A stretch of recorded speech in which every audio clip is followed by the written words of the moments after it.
What's up, everybody?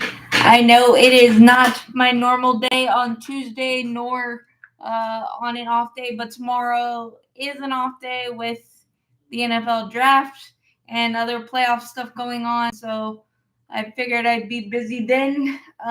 So I wanted to get a CassMac chat live in. I don't know if it'll be good or whatever, but let me share it real quick.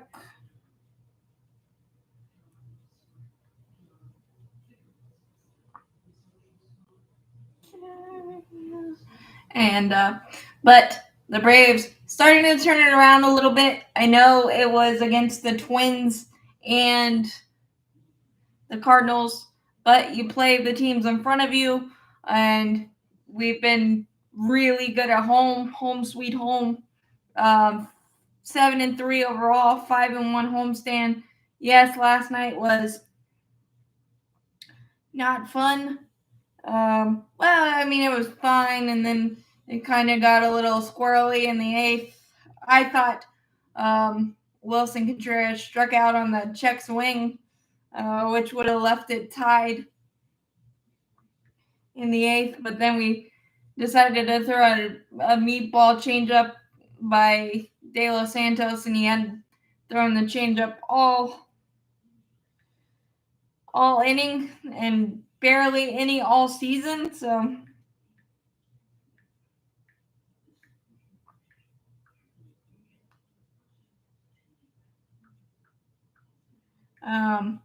so that's not ideal. And obviously I've kind of tried to stay away from the Ronald Snit, Jared Kelnick of it all, because I feel like every person was wrong in this. Kelnick should have ran. He said as much. I don't think Ronald should have pressed send. Although I think Ronald's not necessarily wrong. But as a superstar and as an elite player, he kind of get put to higher standards. Not saying that it's correct, but Brian Snitker should have definitely seen it, or somebody should have made him aware of it. And then I really didn't like the comments by Jeffrey and Core saying the Braves never needed Ronald in 2021 is kind of really, really missing the boat. And we're 216 and 111 with Ronald in the lineup, averaging 5.5 runs per game.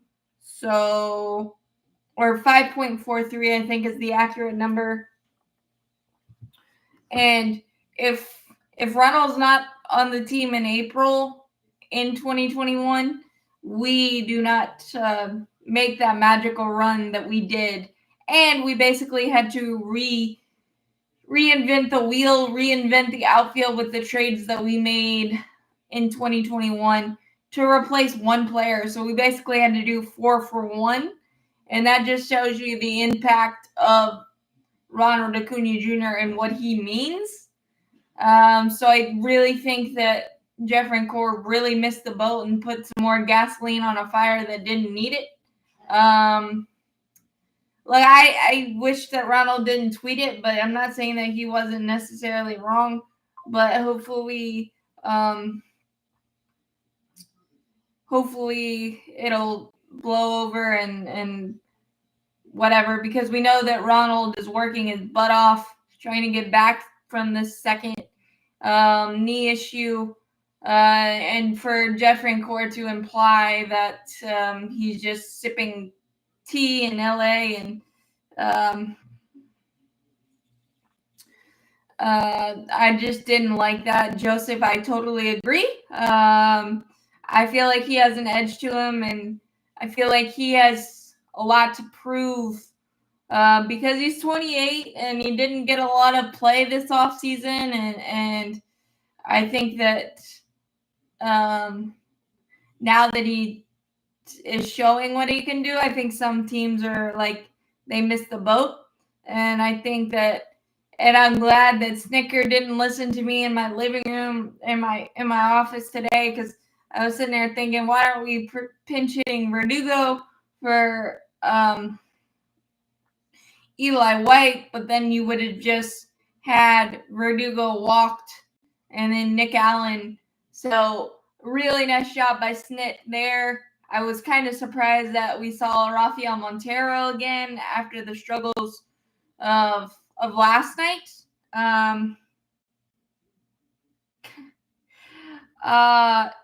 Yeah, I'm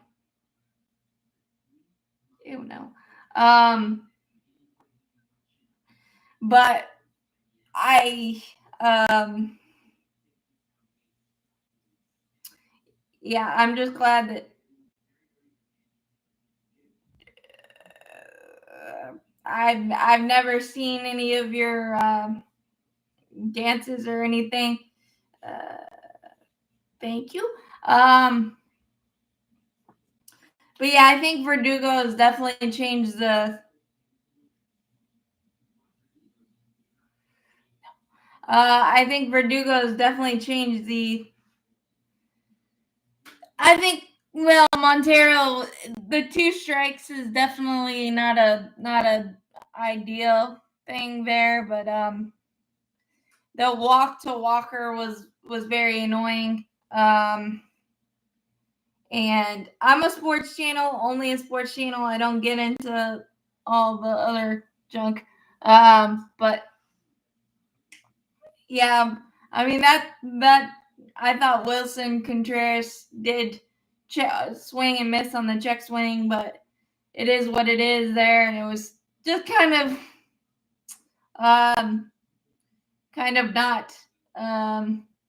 not ideal. Plus the way our bullpen, yeah, apparently Jesse Chavez has been really good in AAA.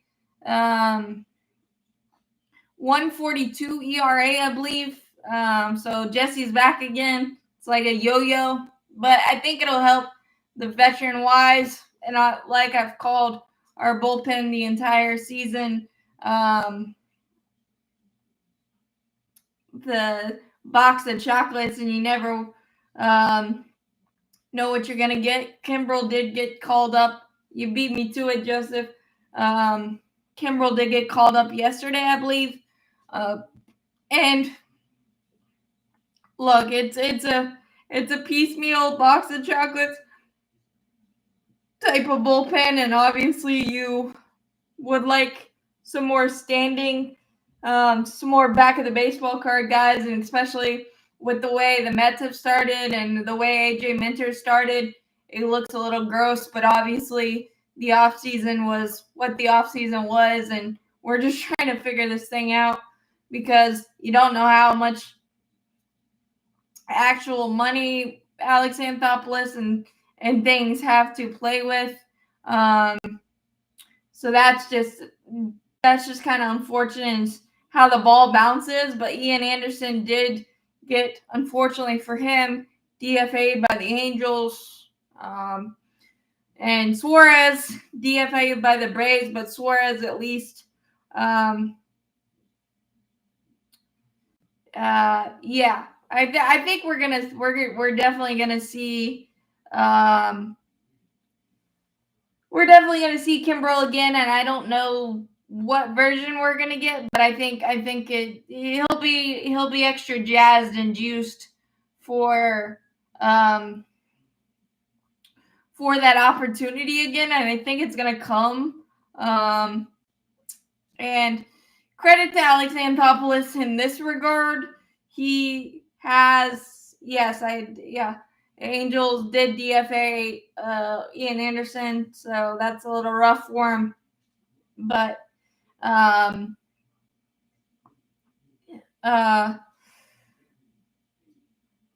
so maybe we weren't wrong, and give Bryce Elder credit today. It looked like it was gonna go off the rails with 3 strikes in his first 13 pitches. But he did get a double play and only gave up a double to Nolan Arenado. And I don't think I realized that Nolan Arenado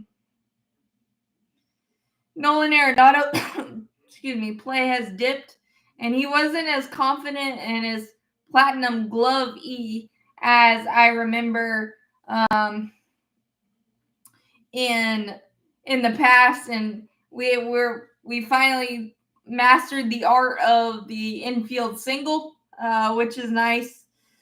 But I like the fact that Elder couldn't find the zone in the first inning and somehow was able to manage it and just limit the damage. That's kind of what we need from Bryce Elder. And as annoying as his starts have been to watch, he has kept us in the game every time he started. It just explodes on him that one inning or those four batters or whatever the case may be. And he just doesn't have the stuff typically to rare back or whatever, but you take 6 innings, 1 run, no matter who the lineup is. And I know the Cardinal lineup is a youth movement a little bit more, but the first 2 games we couldn't get Victor Scott, or when Mason Wynn came back last night, we couldn't get him out either. And there's still a lot of primary elite MLB talent for the Cardinals in their lineup. So despite their struggles on the road and just kind of it doesn't matter. They still got some quality there. And Bryce Elder being able to do what he did, especially after a bullpen game, I'm really, really encouraged by that. And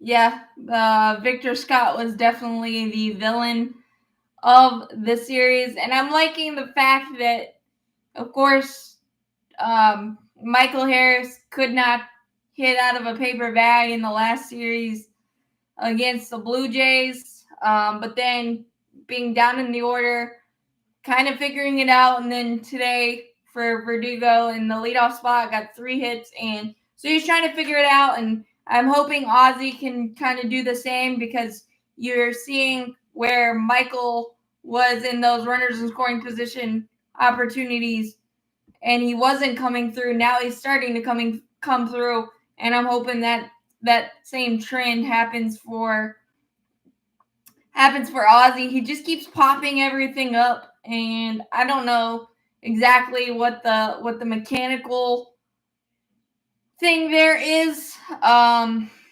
but those situations keep kind of finding him.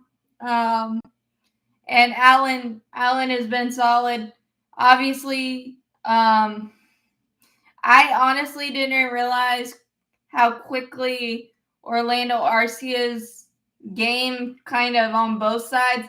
His offense has been a struggle for the better part of a year and a half now, so that's not much of a surprise. But the defense and not getting to balls that he normally gets to and things of that nature is a little weird. But Allen is definitely a plus shortstop, and I think a couple of weeks ago, Joseph, you said that Nick Allen's taking over the starting job. I think you're right, because he at least gives you the speed, the chance of a stolen base, even though the gaff in the second inning of today's game. The speed, the chance of stolen bases, and the chances of bunts and little things. And I think that Eli White will get more play as well. So you might be seeing less and less of Jared Kelenic. Even though, we keep trying, and the stats bared it out today to start Jared Kelenic, and I want Jared Kelenic to work out. I really do, but it just feels like it's a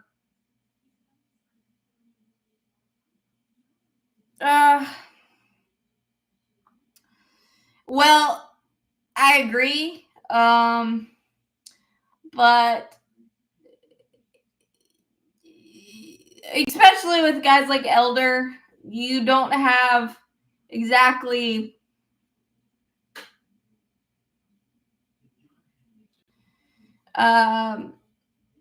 With Elder, you don't have the stuff to avoid that many foul balls, but yeah, it's a little bit of a concern.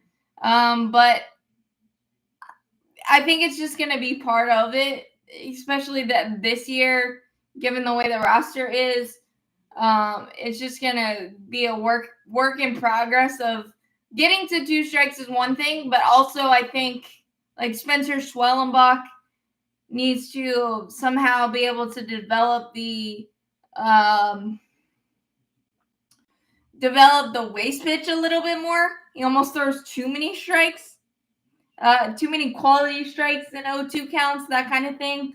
And obviously, it can get frustrating with the multiple foul balls and the getting to 2 strikes and not being able to find the finisher, as I like to say.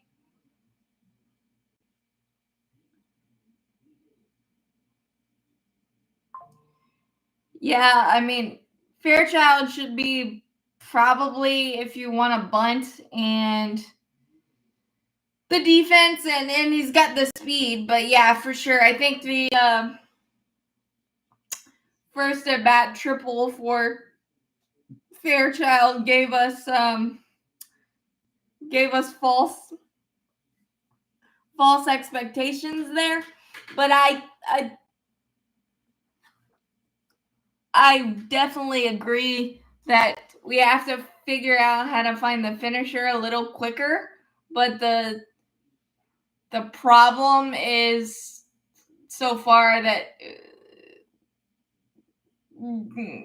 I don't know how you exactly fix that. I think everybody's aware that foul balls and deep counts are not a great thing. I just don't. I mean, the quality waste pitches. I think that's another issue. There's been fewer quality waste pitches where they're balls, but they're enticing enough to swing. Those type of things. So hopefully we can get that figured out. But I totally agree that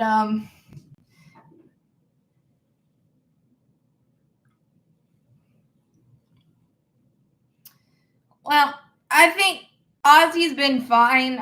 Well, not recently, but I think he's just got that one thing. He just keeps popping it up softly or hitting it on the ground. I think he's very in between on what he wants to do. And he's actually walked more. I think his career high walk rate so far. So that's a good positive, but I still think he's in between.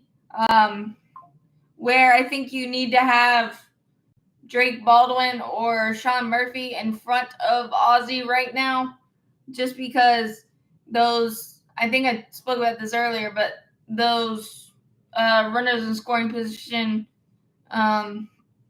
ideals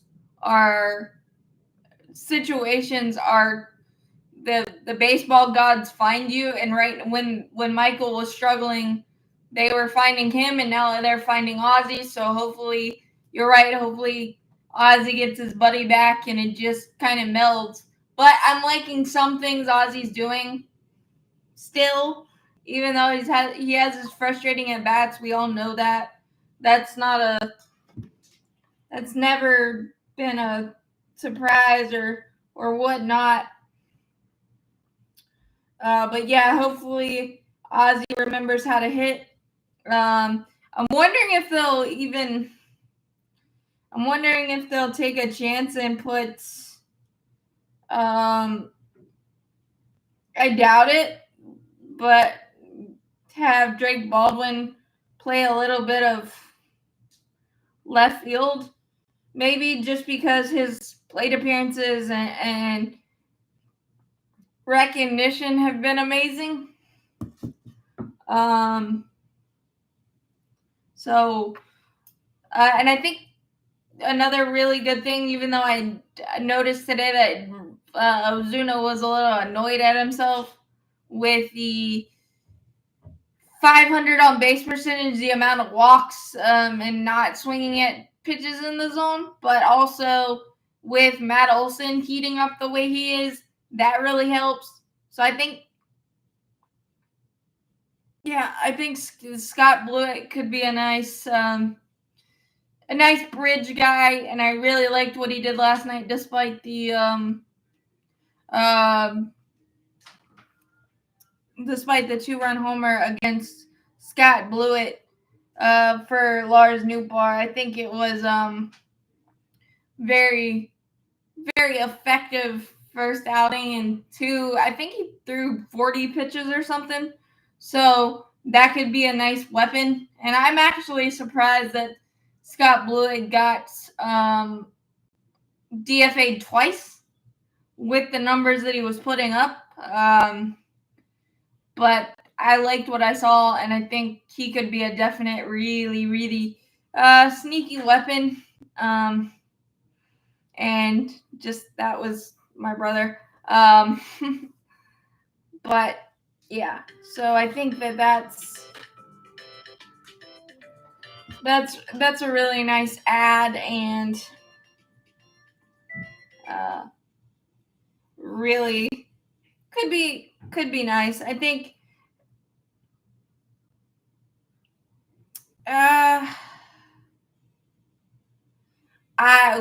the last game I went to was in 2023.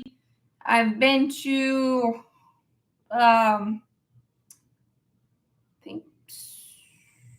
I want to say 9 total between Truist and Turner. I live in Charlotte, North Carolina, so it's not.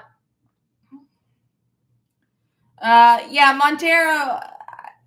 I just don't like how many the walks in our bullpen is a lot. But I live in Charlotte, North Carolina. We try to get to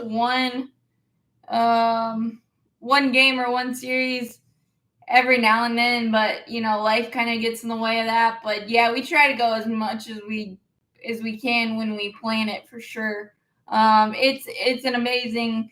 It's definitely a bucket list thing. The atmosphere is incredible.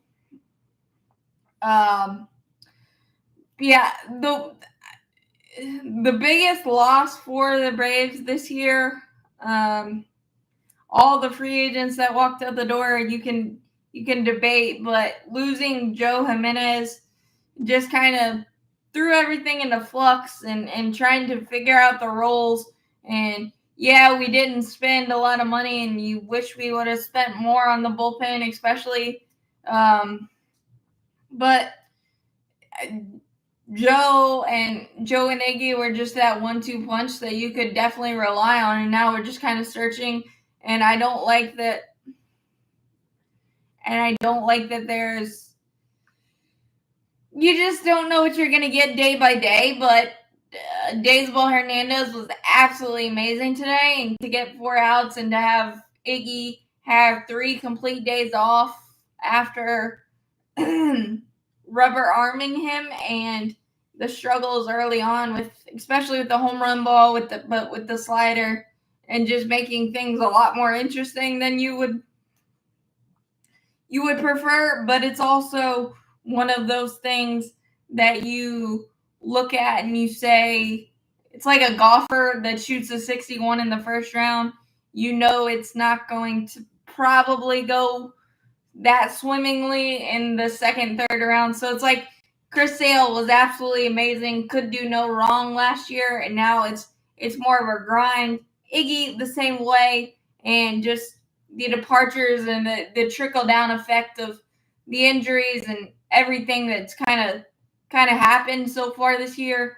It's kind of hard to completely find your footing, and then the reality of the offensive struggles to start the year. Yeah, we're turning it around, but the pitchers had very little margin of error, if any at all. So that also puts an extra layer of pressure that the team hasn't really seen. So I think that's the bugaboo, and that's the delicate balance. Yeah. Would you love to add more via free agency, and especially if you knew that the checkbook was going to be tighter because Alex Anthopoulos prides himself on bullpens that don't walk people and things of that nature. Maybe you invest there. Obviously, the starting pitching depth has been an issue with the Strider situation again, straining his hamstring while playing catch a couple of days ago in the outfield. You were starting to see things kind of come together, and then you have to kind of piecemeal it together, tape, glue, gum it together again. But I also feel like you're gonna see guys like Lucas Braun very soon. Possibly you're gonna see AJ Smith-Shawver again for sure. We kind of botched that one, sending him down and then him starting as quickly as he did in AAA. But then Bryce Elder pitched well today. But obviously, I think AJ Smith-Shawver gives you much more of a margin for error. I think you're going to see Hurston Waldrop. And I think there might even be some guys that we're not even thinking of. Hayden Harris, a lefty, has been dominating down in the minors as a potential reliever piece. And I'm guessing that there's even prospects that I'm not even thinking of that could factor in and make things the Spencer Schwellenbach of 2025. I'm feeling like it might be Lucas Braun, honestly, but I'm not quite sure on that.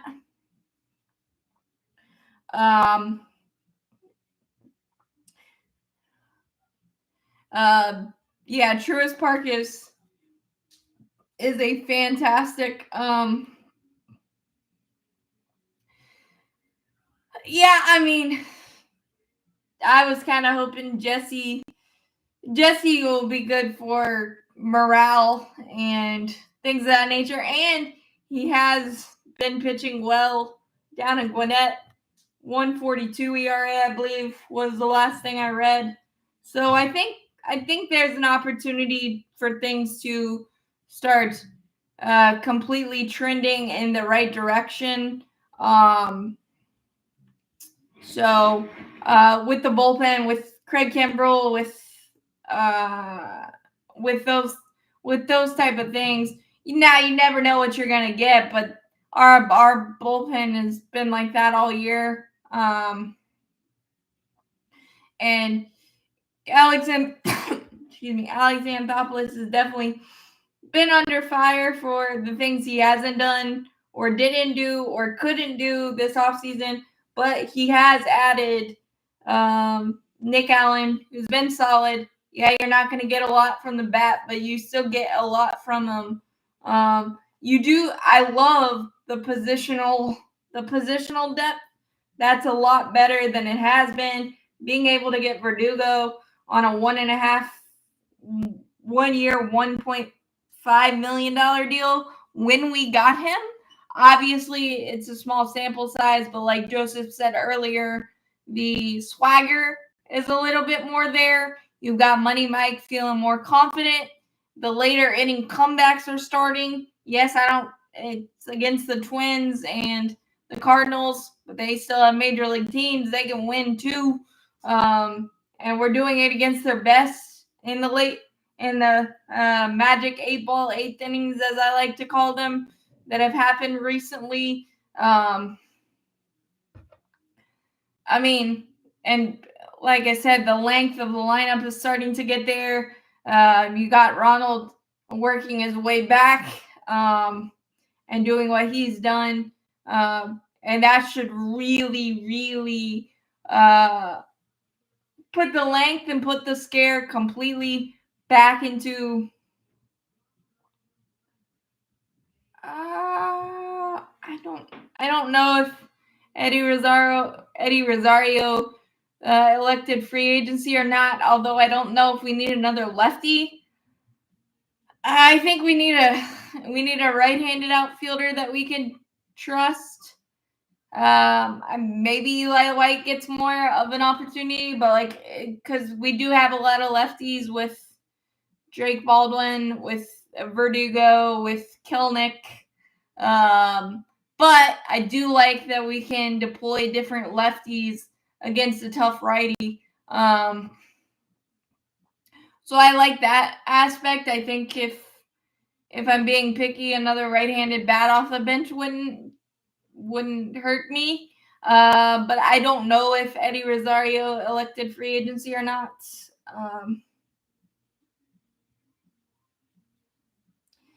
Whether that would be Stuart Fairchild or Jared Kelnick, because Jared Kelnick does have an option. I believe that would be my thought.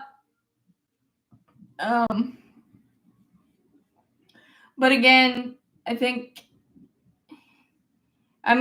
you look at things the way they've stacked up, and obviously you miss AJ Minter, especially the way he started. I think that's the only free agency big miss that kind of irks me. But obviously you got a great deal with New York. They're playing amazing, and you can't be mad at it, but you can. But Charlie Morton's getting absolutely blasted in Baltimore. I think he leads the major leagues in hard hit rate. It's really sad. I wish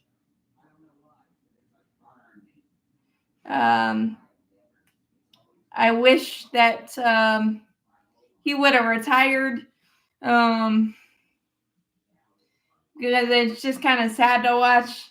But obviously, it is what it is. Max Fried has been amazing for the Yankees, but again, I don't think $218 million wasn't in the plans for the Braves. It never has been with pitching.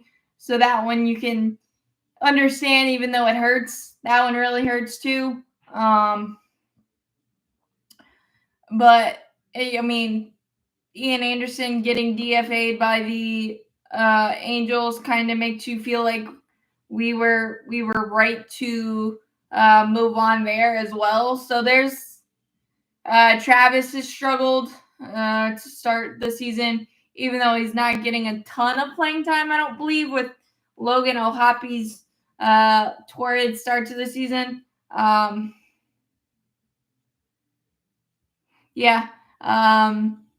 Fried has been amazing. That near no-hitter kerfuffle controversy was very annoying, even though I think it should have been ruled an infield hit initially on Chandler Simpson, because he's the Flash in human baseball form. But I thought that scoring change, and when they did it, was a little unfair.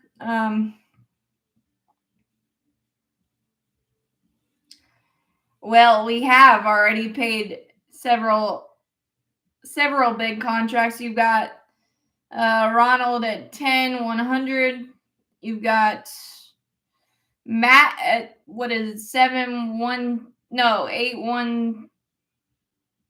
8181, I think, and then Riley with the 10, 240. So yeah, we probably won't go farther than the 240, just because the Liberty Media stuff, but we have done bigger contracts or more team-friendly contracts.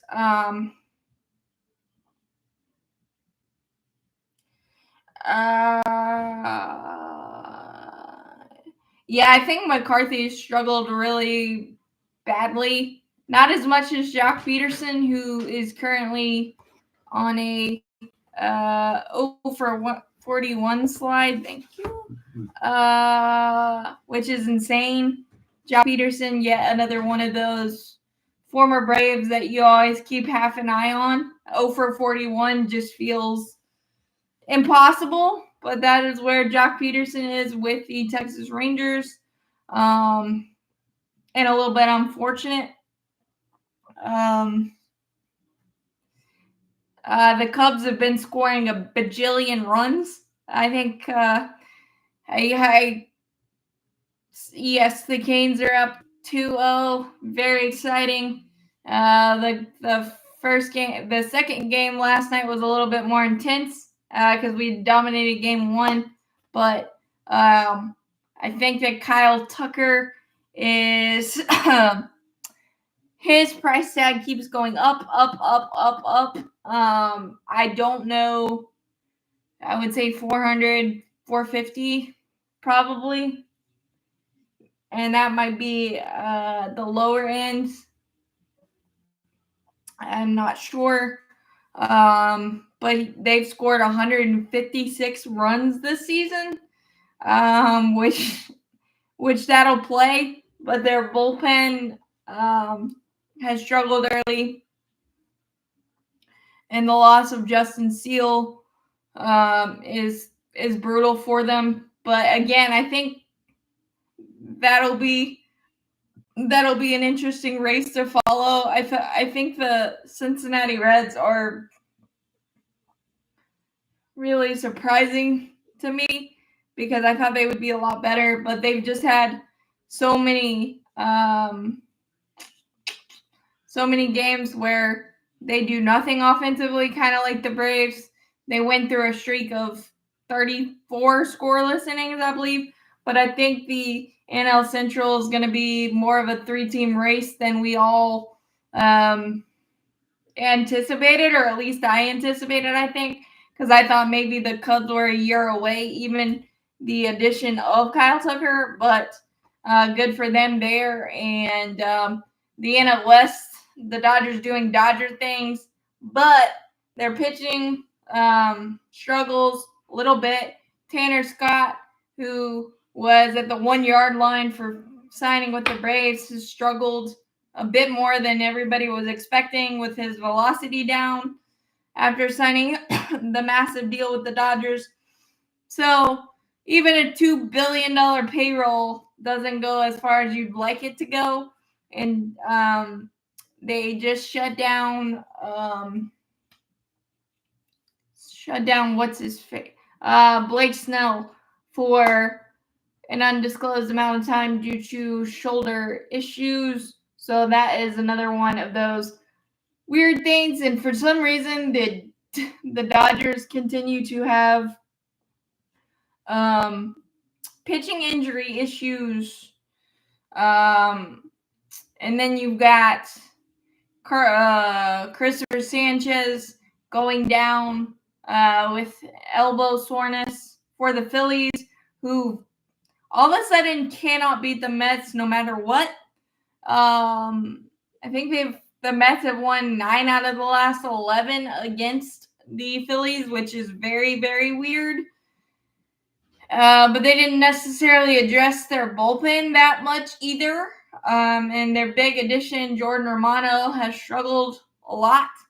So I think a lot of the bigger name free agents haven't really figured it out yet. And getting comfortable in the surroundings and things of that nature is a thing for sure, especially guys like Christian Walker that spent their entire career with one team, and then you change. And then you got teams, obviously San Diego has gotten off to a really good start, contrary of mostly the Braves in that first series. Fernando Tatis Jr. feels like he's not human.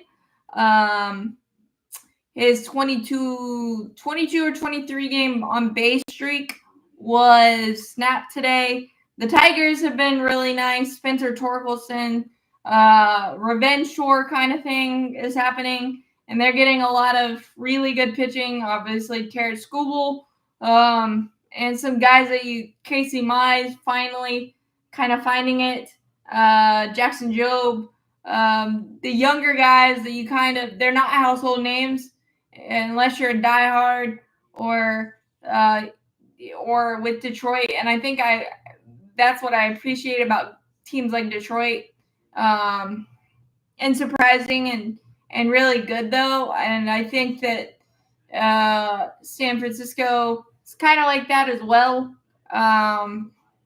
Willie Adames hasn't done much, but they've gotten so many different guys to Yaz. Has gotten off to a solid start. Jung-Hoo Lee. You can tell that they missed him so much last year. Wilmer Flores continuing to just be amazing. So I think there's a lot of interesting and intriguing storylines and teams, but you got a lot of teams that are middle of the road right now, 10-13, 10-12, and things of that nature. I mean, obviously the Rockies are on a different planet of bad, and the White Sox, but I think the great thing is, though, that you're seeing a lot more parity and a little more difference. Obviously, I would like to see the Mets lose a little bit more, but got to give credit where credit is due because they're not even scoring a ton of runs, but their pitching has been so amazing. And obviously, Braves fans are kind of cringing a little bit because we let Griffin Canning go, and he's had a really good, solid start for the Mets, but he does have the second highest hard hit rate, but he's getting away with it. So it's working that way, and they're getting some of their pieces back too. But we'll see how things shake out there because obviously it's still early, but you got to give credit where credit is due. And the Mets, Padres, Cubs,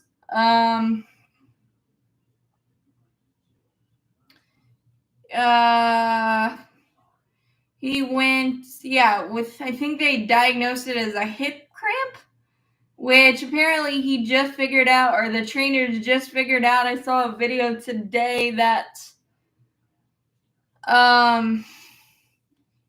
one of his legs is longer than the other, which, okay. So I guess that contributed. I'm not sure if that's accurate or not. Cleveland Guardians are still doing Cleveland Guardian things. I'm really surprised by the Baltimore Orioles and how much pitching struggles they've had, and just kind of they're getting demolished. And talk about the Braves pitchers having very small margins of error because of lack of scoring. Well, when the Orioles batters go up to the plate, they're down 3 or 5-0 before they can even sneeze. So that has been a big issue, and I don't think they've utilized their farm system and the depth to acquire bigger pieces. And then obviously losing Corbin Burnes to free agency. Corbin Burnes hasn't gotten off to a great start in Arizona, but that's a little bit different thing with the high altitude and things of that nature. I think I covered almost every team. Sandy Alcantara has been a little dicey, but it feels like he'll be traded eventually. But the Marlins have actually been pretty pesky and different. I think they're 10-13. So I mean, they'll give you a fight, and they'll give you there's a lot of teams like bunched up in that, where if you let them hang around, so to speak, that you will, thank you, Joseph, that if you let them hang around, they can bite you, and if you don't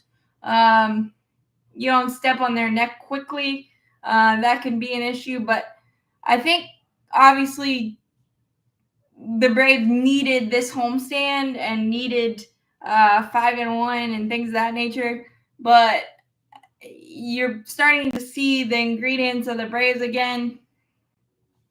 And obviously, like we've discussed, Kimbrel coming up maybe, and obviously you get Spencer Strider back. He did say it was a grade 1 strain, so the lowest grade there can be, but those things can be finicky.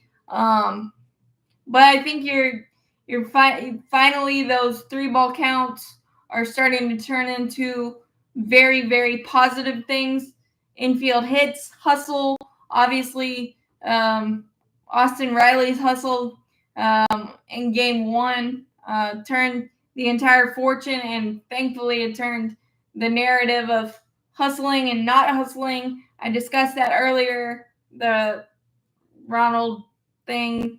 You can go back and listen if you want on that, but you're starting to see the things and you're starting to feel it. Obviously, you like a little bit more stability in the pitching staff, but just got to play the game right in front of you and see what happens. And I think the Braves are doing a much better job of cashing in on runners in scoring position chances, making it more difficult decisions for other teams lineup wise, matchup wise later in the innings, and just doing the little things that's starting to meld together a little bit more. But I am it just feels a lot better. I know we're only 10-14, but it felt like it was going to be an absolute disaster of a month. And now we've kind of brought it back to respectability. And I think that there'll still be moves because I think that you still got the Jerickson Profar suspension money. That's a thing. You've got that to play with. And I think that Alex Anthopoulos, no matter what time of year it is, he understands what the team needs and whether obviously the ownership and the money and blah, blah, blah, that's above my pay grade, but he's always going to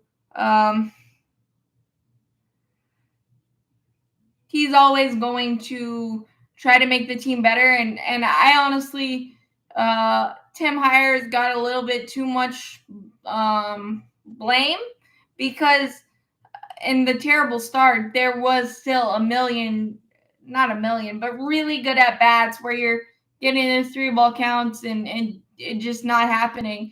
You just got but now it's starting to flow through the lineup. And Verdugo coming up with that bit of swagger and just the carefree attitude. Let's just go play baseball. Let's go win. And guys like Eli White, Nick Allen, not necessarily the household names, but it's kind of coming together a lot more like we're used to seeing. And yeah, the confidence muscle is bulging, and it's going to be interesting because you're going to Arizona and you're getting a lot of tough pitching matchups there. But our offense is feeling a little bit better, so I'm not doubting. So hopefully we can get on a roll. And obviously Colorado is a little scary, obviously pitching wise, but hopefully our offense can carry that momentum, enjoy the off day, and just kind of find a rhythm and just keep winning series and keep winning ball games, and maybe throw a few more sweeps in there, and we'll feel good because I don't think the Braves could have had a worse week to start this season if you like drew it up yourself. I don't think you could have gotten any worse than the results were with the injuries, Ronaldo Lopez, Spencer Strider coming back, and the suspension and all the things that went with that, and then the offensive struggles. And there was a ton of accountability from Austin, from all the guys, Matt, more than we've seen. But also, I think there was two. Look, I don't like snicker in every single move that he makes, but everybody criticizing him for saying some things like when he's talking and he's saying, I don't know how to fix it. Well, he doesn't because he can't swing the bat or pitch the ball. Like, I think Snick gets way too much criticism. Yes, he should have handled the Jared Kelnick situation a little differently, or somebody should have made him aware. But I think Snit has been crucified too much.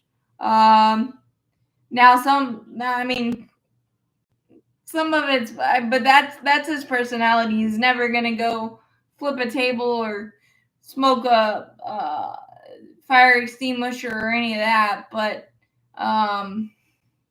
he understands the realities of this, and I don't know that the last couple of years, the way they've gone and the way this one started, I don't know that there's another guy that I would rather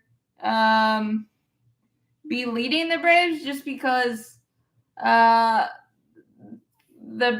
message expectations are the same and they understand it, and the organization has standards, and they know, the players know they weren't living up to it. And I mean, obviously we still got a long way to climb, but it's a good start to that. And very, very happy to go into the off day 5 of 6, and hopefully we can get healthier on the road and have fun and just continually play better baseball. And because obviously I think that you're not going to continue to be on the pace that we were with the runners in scoring position and the bad luck and all that stuff. I think that those things do even out, even though it doesn't feel like they ever do. But I think that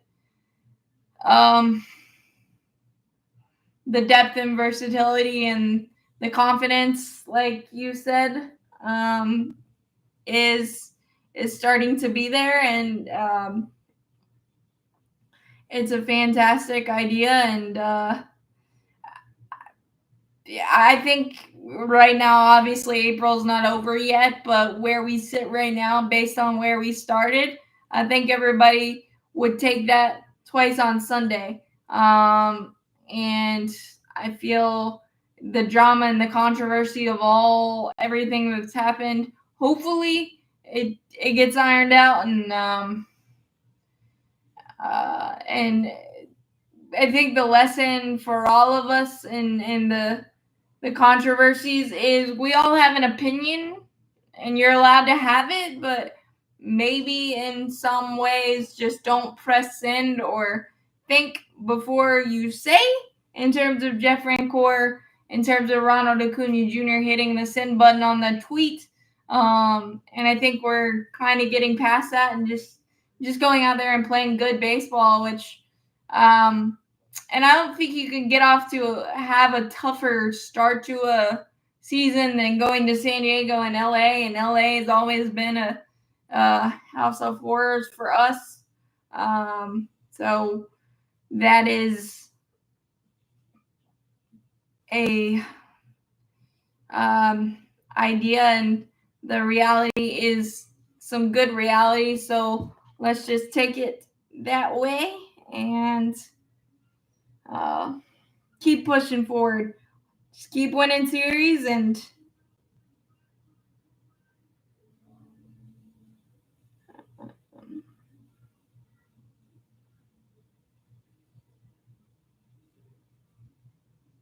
I don't know why people are actually wanting to bring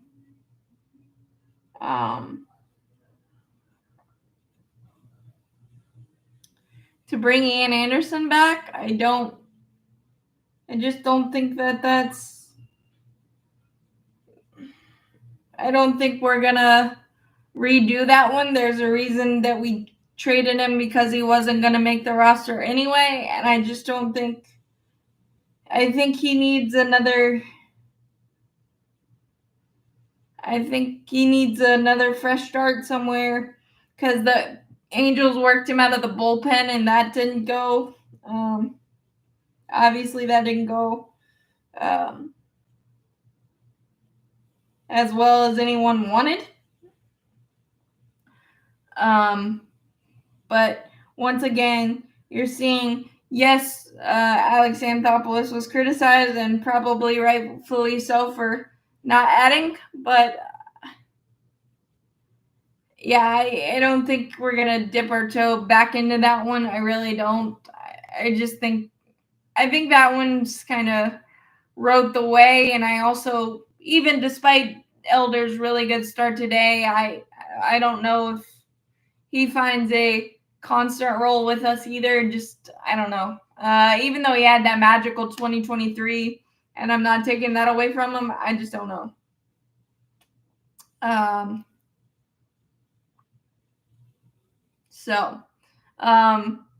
But yeah, everything's kind of trending in the right direction. I love it. With playing better baseball, the Canes are up 2-0. Hockey, awesome. I don't have a dog in the NBA fight, but there have been some intense, amazing games. So that's been fun to watch. Hockey, intense, amazing games with the Canes that I care about. And obviously, the NFL draft is tomorrow, so it'll be interesting to see what the Panthers do there.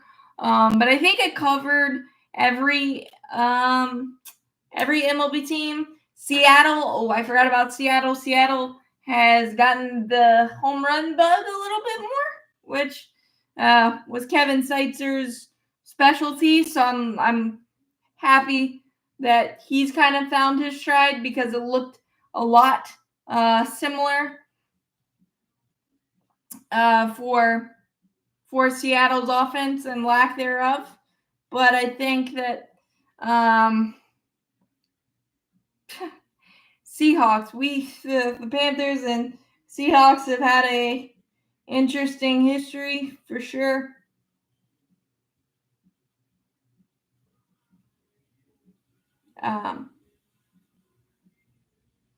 So, but yeah, we will see how that goes. Let's see. I think I covered every team. Obviously, the White Sox and Rockies, I don't know if they'll ever be a thing. Would be cool if they ever became one, but it's nice to see Mike Trout be Mike Trout again. Spoke about the Angels a lot, but there's a lot of Braves connection there. So, and I think that with the way 2024 went, making the playoffs and then having it'd be a struggle to start the season. I think it's been a grind for all of us, more of a grind for the players and the guys directly involved, but constantly trying to figure out how this is going to get better, and finally seeing it a little bit feels really good. And thanks, guys, for the support. As always, go Braves, champions forever. Hit that like button, hit that subscribe button. Helps out a lot. Thanks, guys. I will post the next time that I have a live. It's usually on the Braves off days, but I'll do a live watch eventually. I haven't figured out that schedule yet with a lot of stuff going on and trying to keep up with all the sports and things of that nature. But appreciate it. Good combo, and see you guys next week sometime. Appreciate it. As always, go Braves, champions forever. Thanks, guys.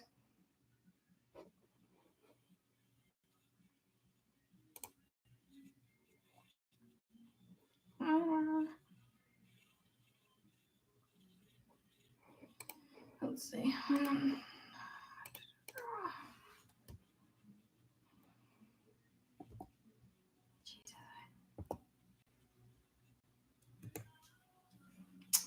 Trying to get that. There we go. Trying to get that hour.